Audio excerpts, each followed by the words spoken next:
राजाओं का वृत्तांत पहला भाग अध्याय 11। राजाओं का वृत्तांत पहला भाग अध्याय 11। सुलेमान का बिगाड़ और परमेश्वर का क्रोध और सुलेमान की मृत्यु।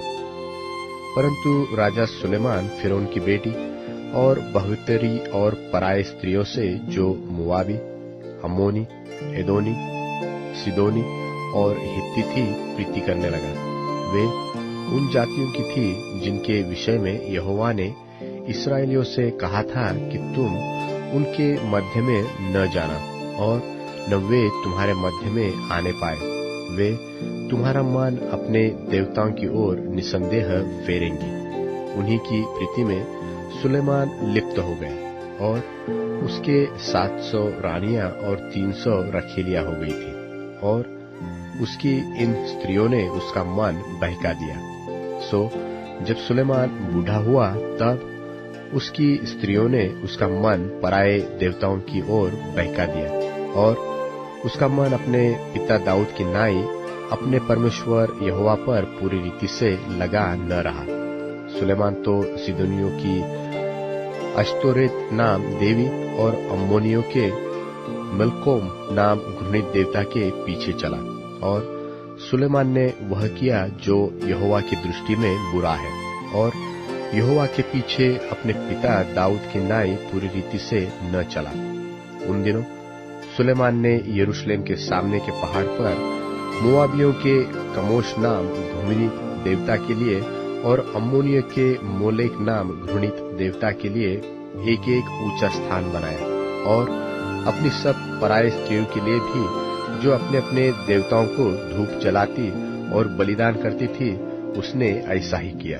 तब यहोवा ने सुलेमान पर क्रोध किया क्योंकि उसका मन इस्राएल के परमेश्वर यहोवा से फिर गया था, जिसने 2 बार उसको दर्शन दिया था और उसने इसी बात के विषय में आज्ञा दी थी कि पराये देवताओं के पीछे न हो लेना। तो भी उसने यहोवा की आज्ञा न मानी और यहोवा ने सुलेमान से कहा, तुझसे जो ऐसा काम हुआ है और मेरी बंधाई हुई वाचा और दी हुई विधि तूने पूरी नहीं की, इस कारण मैं राज्य को निश्चय तुझसे छीनकर तेरे एक कर्मचारी को दे दूंगा।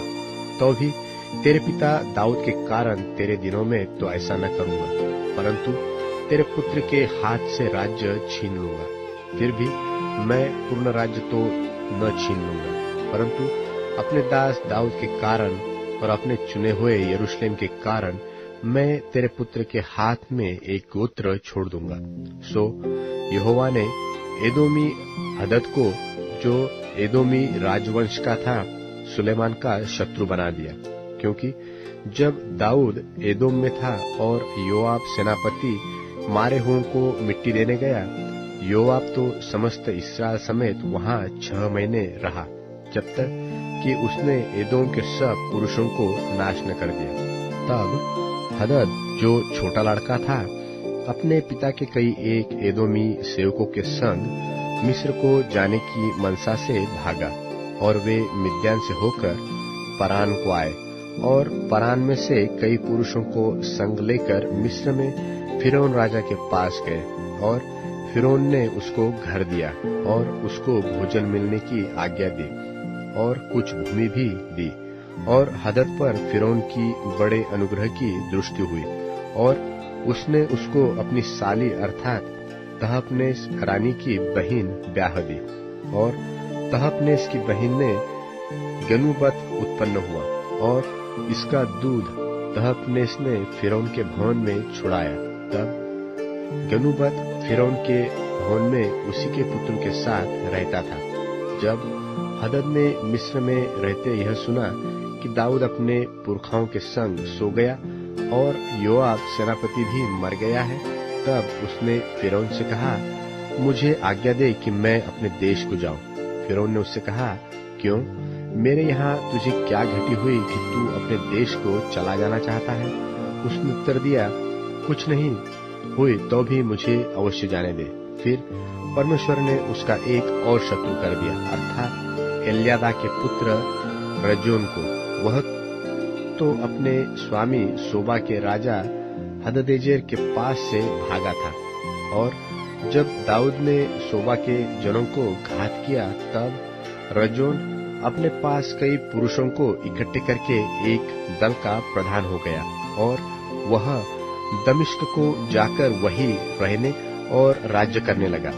और उस हानि को छोड़ जो हदद ने की, रजोन भी सुलेमान के जीवन भर इसराइल का शत्रु बना रहा और वह इसराइल से घृणा रखता हुआ अराम पर राज्य करता रहा। फिर नबात का और सरुआह नाम एक विधवा का पुत्र यरोबाम नाम एक एप्रेमी सरेदाबासी जो सुलेमान का कर्मचारी था, उसने भी राजा के विरुद्ध सिर उठाया। उसका राजा के विरुद्ध सिर उठाने का यह कारण हुआ कि सुलेमान मिल्लो को बना रहा था और अपने पिता दाऊद के नगर के दरार बंद कर रखा था। यरोबाम बड़ा शूरवीर था और जब सुलेमान ने जवान को देखा कि यह परिश्रमी है, तब उसने उसको यूसुफ के घराने के सब काम पर मुखिया ठहराया। उन्हीं दिनों में यरोबाम यरूशलेम से निकलकर जा रहा था कि शिलोवासी अहिय्याह नबी नई चादर ओढ़े हुए मार्ग पर उससे मिला और केवल वे ही दोनों मैदान में थे। और अहिय्याह ने अपनी उस नई चादर को ले दिया और उसे फाड़कर 12 टुकड़े कर दिया। तब उसने यरोबाम से कहा, 10 टुकड़े ले ले, क्योंकि इस्राएल का परमेश्वर यहोवा यो कहता है कि सुन, मैं राज्य को सुलेमान के हाथ से छीनकर 10 गोत्र तेरे हाथ में कर दूंगा, परंतु मेरे दास दाऊद के कारण और यरूशलेम के कारण जो मैंने इस्राएल के सब गोत्रों में से चुना है, उसका एक गोत्र बना रहेगा। इसका कारण यह है कि उन्होंने मुझे त्याग कर सीदोनियों की देवी अश्तोरेत और मोआबियों के देवता कमोश और अम्मोनियों के देवता मिल्कोम को दंडवत किया है और मेरे मार्गों पर नहीं चले और जो मेरी दृष्टि में ठीक है वह नहीं किया और मेरी विधियों और नियमों को भी नहीं माना, जैसा कि उसके पिता दाऊद ने किया।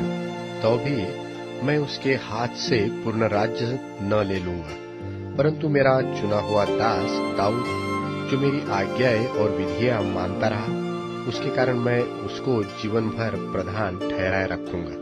परंतु उसके पुत्र के हाथ से मैं राज्य अर्थात 10 गोत्र लेकर तुझे दे दूंगा और उसके पुत्र को मैं एक गोत्र दूंगा, इसलिए कि यरूशलेम अर्थात उस नगर में जिसे अपना नाम रखने को मैंने चुना है, मेरे दास दाऊद का दीपक मेरे सामने सदैव बना रहे। परंतु तुझे मैं ठहरा लूंगा और तू अपनी इच्छा भर इस्राएल पर राज्य करेगा।